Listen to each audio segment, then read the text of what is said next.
I'm Ben Pugh, and you're listening to Impact Parenting with Perspective. This podcast is all about helping parents manage the mental and emotional drama that comes with parenting teens so they can focus on what's most important, building rock-solid relationships and having a powerful impact on their teen's life. Join me each week as I dive into real tools to help you and your teen turn struggles into strengths. Hello, party people. Welcome back to the podcast. Today, we are talking about why you might feel exhausted when it comes to raising your teenager. And before I steal any of Cortni's ideas, I want to let her speak. Cortni, speak now or forever hold your peace. No. It's fine. I don't need credit. We both have great ideas. We can both take credits. Yours are better than mine, so that's why you get to start first. Deb has taught you well. I think one of the things that come to mind for me is you're focusing on things outside of your control. That is exhausting, trying to manage things that you can't control. Yeah. Let me share a quick little story with you. Have I told you about my new attitude when it comes to watching high school basketball? No. Yeah, so I no longer yell at the refs. I no longer shout out and be like, call the foul or any of that crazy stuff anymore. I'm done. Can I tell you that I used to come home from basketball games feeling emotionally drained because I was focusing on something outside of my control. But see, how can you control that? I feel like for me, it's involuntary. I don't mean to make the sounds that I do. It's not until after the fact that I'm like, oh, shoot, I said that out loud. Yeah, well, I sit by Deb at basketball games, and she has been known to elbow me, which I am not brave enough to elbow her and tell her when she's yelling at the refs. But I'm grateful that she elbows me and says, Ben, you said you weren't going to do this. I'm like, ah. But here's the thing. When I was focused on the refs, I felt exhausted and I didn't enjoy basketball as much. Yeah. And now that I don't yell at the refs, I'll be honest with you though, by not yelling at the refs, I also don't cheer as much as I used to because cheering is a slippery slope. I'm still learning how to do that without taking it to the next step and yelling at the refs, but I am getting better. But in parenting, we do that all the time. And like you said, it is exhausting when you are focusing on things outside of your control. So, Cortni, give us an idea. Like, what does it even look like when parenting your teen to focus on things outside of your control? I mean, I can think of like giving them tasks to do. And when they don't do it, you get yourself all worked up. And it's like, why can't you do this? Like, I've told you, like, rather than get your feathers ruffled, just like, I've learned to just be like, hey, can you unload the dishwasher? Like, I will just ask you again. Like, I'm not going to get myself worked up. And yeah, I don't know. Can you give some examples, please? I need some help here. Yeah, grades are one of the ones that I talk to parents about all the time. Yep. And the funny thing is, we need to do a podcast about boundaries sometime. We're not going to do it right now. Parents misunderstand boundaries. They think I'm the parent, I'm going to put a boundary in place, and that means that my teen has to do what I say because boundaries. And I'm like, yeah, but that doesn't work. Yeah, when it comes to your kids' grades, you can put some boundaries in place and you can set some expectations. But at the end of the day, unless you are willing to go to school with your child, humiliate them and just sit by them and like be Jiminy Cricket and tell them, hey, this isn't good. Like, stop doing it. You don't have very much control over how your teen behaves at school. And I know so many parents that are emotionally exhausted because their kid has like a 3.7 instead of a 3.9 or like splitting hairs. Exactly. I feel like I had a conversation with my son because some of his grades I'm like, how are you in class and you get a D? Like, you took that quiz and how do you get a D? Like, he's like, I just didn't read it. I was like, why didn't you read it? He's like, I don't know. I'm like, well, that's not an answer. Um, I told him, like, listen, buddy, if you get a C, but at least you read it and you put forth the effort, I will be happy with a C. But when you get a C and or a D and it's because you just chose not to do the work, like the fact that you don't care, that's where I have a problem. Like, Yeah. I want you to put forth effort. And here's the thing, how exhausting is that? Because you can't control any of that. No, but I can control what time his phone shuts off at night. Like Yeah. I have let I have been giving him autonomy to make choices and learn those things, but I have learned in the last 6 months that the device is very distracting, and if he's not accomplishing the things that he needs to accomplish, then it's my job as his parent to step in. I don't have to take away everything, but I can definitely set some firm boundaries or restrictions until he can put forth some effort. Yeah. The cool thing about cell phones, they are huge distractions, which, guys, cell phones aren't going away. So I would not recommend that you just flat out take them and never give them back. But if your team can't demonstrate at least an effort to manage that distraction, cell phones are also a huge motivator. Yeah. Resource, yeah. And so, like, if you're focusing on something outside of your control, you might be focused on, like, what's my teen saying on their cell phone? How are they doing at school? How, like, you can't control any of that. But guess what? I can control your cell phone, and you only have it this period of time. If you're not willing to turn it in or do whatever, I can't control that. But I can call the phone company and cancel your plan just right now. Like, you're shifting your focus from the things outside of your control. You'll know you're focusing on these things because it is exhausting. And when you bring that focus back to what you can control, the nice thing about the things that you can control, typically when you decide to control that thing, it's one and done. Like, oh, I have control over that. It's not exhausting. It takes momentary effort. You feel empowered. You move on. When you're focused on things outside of your control, it's just a loop that you're stuck on. And it's just constantly quietly draining your energy. So, Yeah. I'd say that's probably the biggest. Like, just thinking about all the things that even some of my friends have talked about. yeah. That is probably the biggest culprit. I'm glad you brought that up because I may not have even thought of that. Stop it. Stop it. Don't patronize me. We both thought of that one. It's like classic, basic, like that's one of the fundamentals that I teach. And Cortni was right to identify that first. That's Learn from the master. She learned from her sister, who we're one step closer to getting her on our podcast, by the way. She agreed. We just have to lock in a date. Yeah. I'm just worried that everyone's going to like her more than they like me. It's okay. Let's talk about this point right here. So we talked about focusing on things outside of your control. This is similar, but we're going to use different language. So many parents are either trying to control their teen, which obviously that's focusing on something outside of your control, or they think they need to fix their teen, still something outside of your control, or they think they need to change their teen. And I will be honest with you, as the teenager that everyone thought they either needed to control, change, or fix, that's exhausting for your teenager. And it's also exhausting for you as a parent. And so just a little look into how I run my coaching business.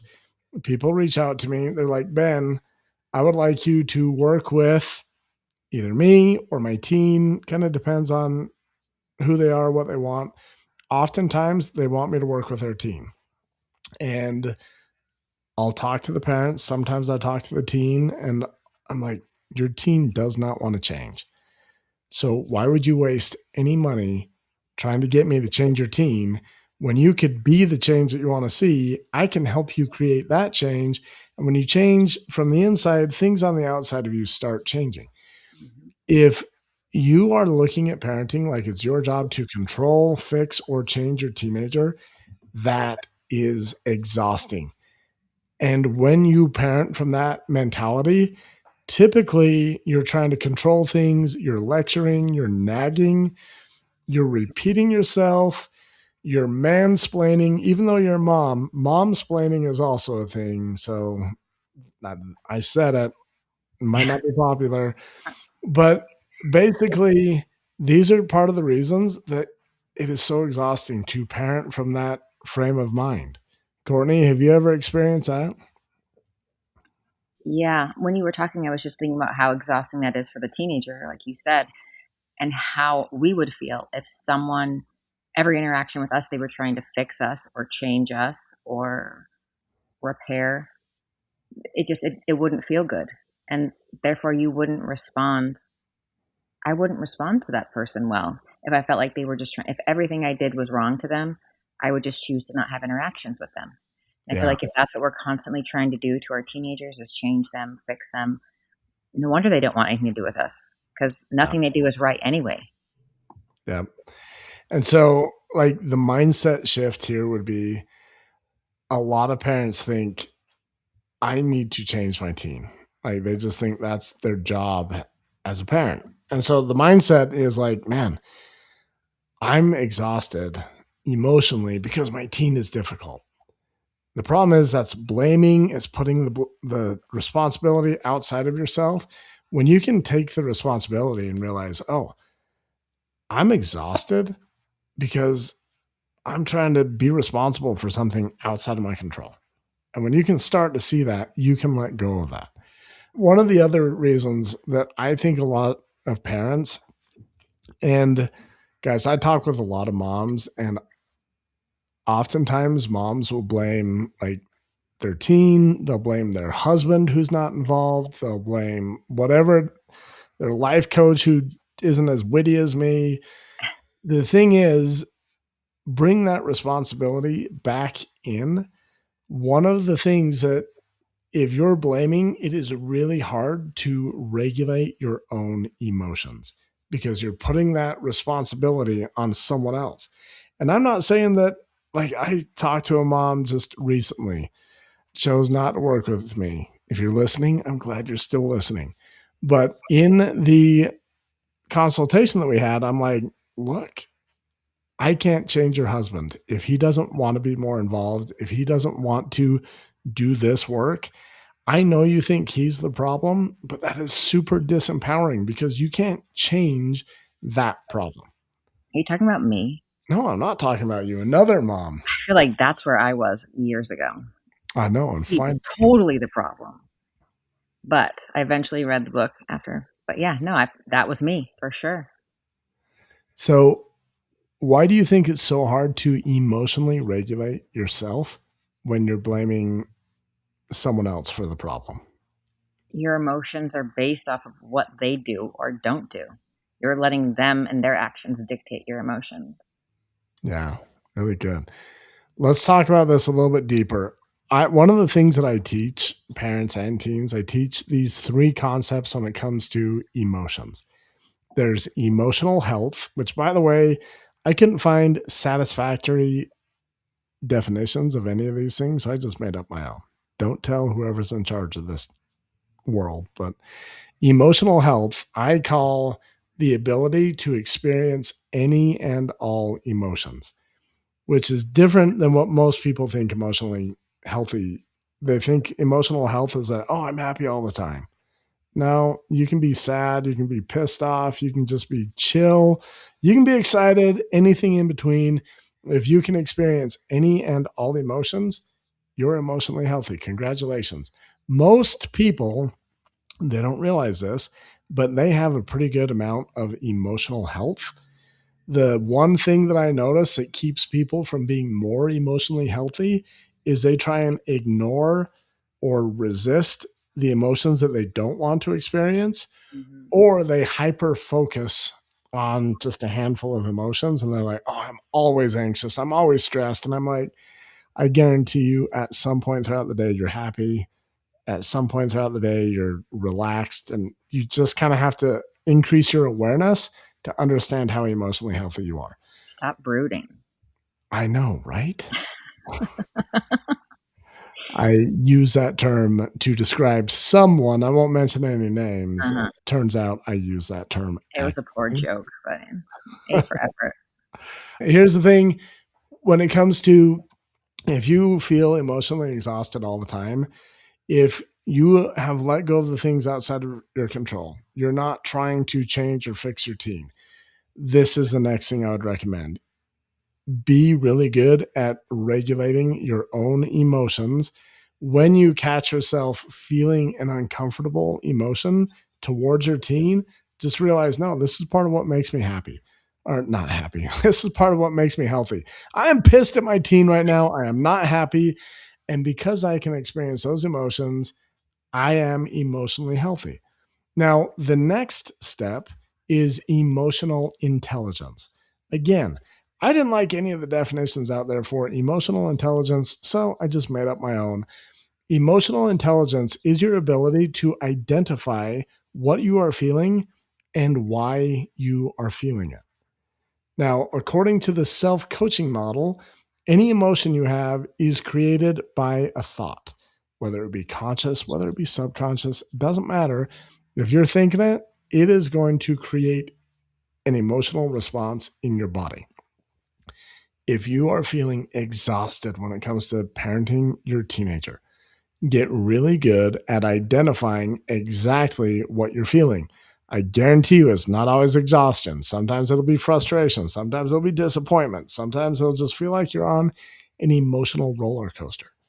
But if you can start identifying those emotions and understanding the thoughts that lead to those emotions, I have moms every day that their biggest fear is that their teen is going to flunk out of school and be this bum that lives in their basement for the rest of their life.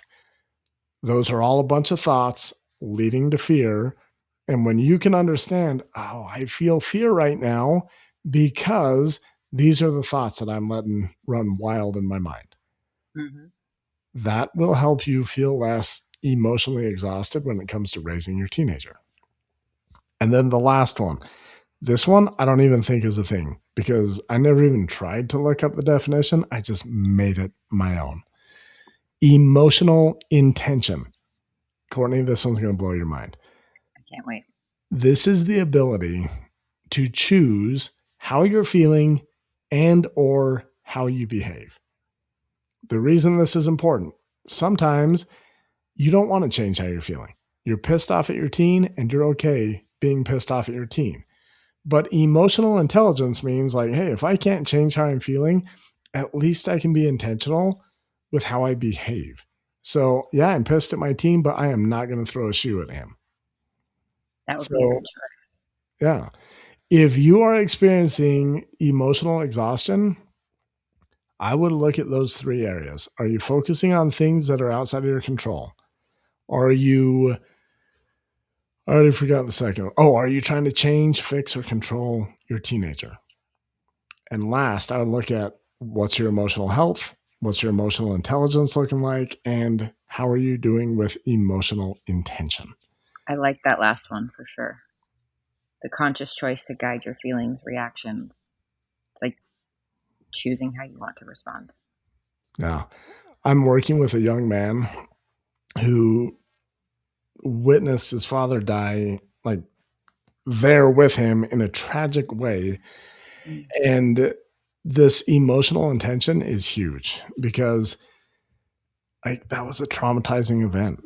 Like he feels sad. There's a part of him that feels guilty. There's a part of him that feels a lot of fear now because man, when you experience something like that, you realize like we live under this pretense that life is easy, life will just always go on. I'm going to live forever. Most people suffer from the problem of thinking they're way more immortal than they actually are. And man, when you experience death that quick, your eyes open, you realize just how fragile life is.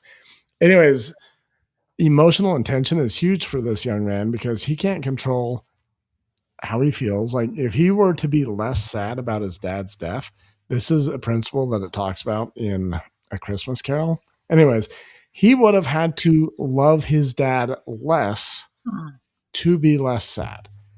And we're not going to change how much this kid loves his dad, right. which means we're not going to change how sad he is. But now we can move our attention like, man, sadness is here. It's okay. I'm healthy. I understand why I'm sad. But if I'm going to be sad, how do I want to behave? That is emotional intention. Yeah, that is so sad. He's an awesome young man, by the way. Yeah. This is one of the cool things about my business. I got him as a client because I worked with someone he's close to. I worked with a sibling of theirs. They're like, Ben, this kid has tried therapy. He's tried medications. He's tried everything. Nothing helps. The cool thing is I've met with this young man twice and he's like, things are already so much better. Like, all it takes is like the thing we're working on is emotional health, intelligence, and intention. Mm-hmm. After 2 calls, he's way better. Like, guys, this will work if you are also feeling emotionally exhausted when it comes to parenting your teenager. Last thing that I would say, this one kind of just came to me. The other thing, if you are exhausted when it comes to raising your teen, you are probably taking away some of your teen's power and managing aspects of their life that you should totally turn over to your teen. Mm-hmm. And I feel like we live in a world where that has been normalized, and we need to get back to like how parents in the 80s raised kids. Like, I don't know, that's your problem. Figure it out. Like you could Right? say that with more love, Yeah. but still empower your teen. I feel like that is so true. That is the attitude they had. Because it was their problem. And I feel like we try to control so much and prevent them from learning so many lessons the hard way. Yeah, man, we are really focused on controlling our kids and their outcome and who they are. And yeah, I think we need to go back to the 80s, just not the hair. Not the hair and not the bright neon windbreakers. Maybe Like not the windbreakers, but the colors were pretty. the colors were cool, but was it really that windy in the 80s? Like if someone looked at the history books, they would just assume like, man, every day must have been a windstorm back in the 80s. Look at the hair. It just looks like it's poofed from the wind. And look at the clothes, the windbreakers. I mean, windbreakers were the 90s because I remember wearing wind pants every day. I remember a boy teasing me. He's like, "Why do you wear wind pants every day?" Yeah, He would because they were ask me, wearing it in the 90s and it was cool back in the 80s. That's then why. why did they still sell them? They bought a bunch in the 80s. They didn't sell out. So they carried over. Yeah, sure. Um, All right. Well, before this episode devolves anymore, I want to just invite you, if you have found value from this, if you are the type of parent who has been just exhausted from parenting your teen and you try at least one of these things and you realize, oh my goodness, this actually works. If you are the type of parent who has been exhausted when it comes to parenting your teen, I guarantee you, you know someone who feels the exact same way. Go share this podcast with them. Help me and Courtney on our mission. Courtney didn't even know that we had a mission, but our mission is to improve the lives of teens all over the planet by helping their moms. So, and that's, yeah. and dads. Dads, if you're listening, I will work with you, but honestly, most of the guys I've worked with are way harder to work with than their wives. Just saying. I mean, are you surprised? Well, I'm super coachable. How come other dads aren't? You're special, man. You're very special. I'm like a little unicorn. Okay. Well, thank you for listening. Thank you for being here. And come find us next week. Courtney, I think, will be here, but who knows? Yeah, it'll be a surprise. We just need to like book a regular, consistent time and then not book things over that regular, consistent time. I feel like we're both guilty of that. So yes, might be more me than you, but okay. All right, guys, we'll see you next week.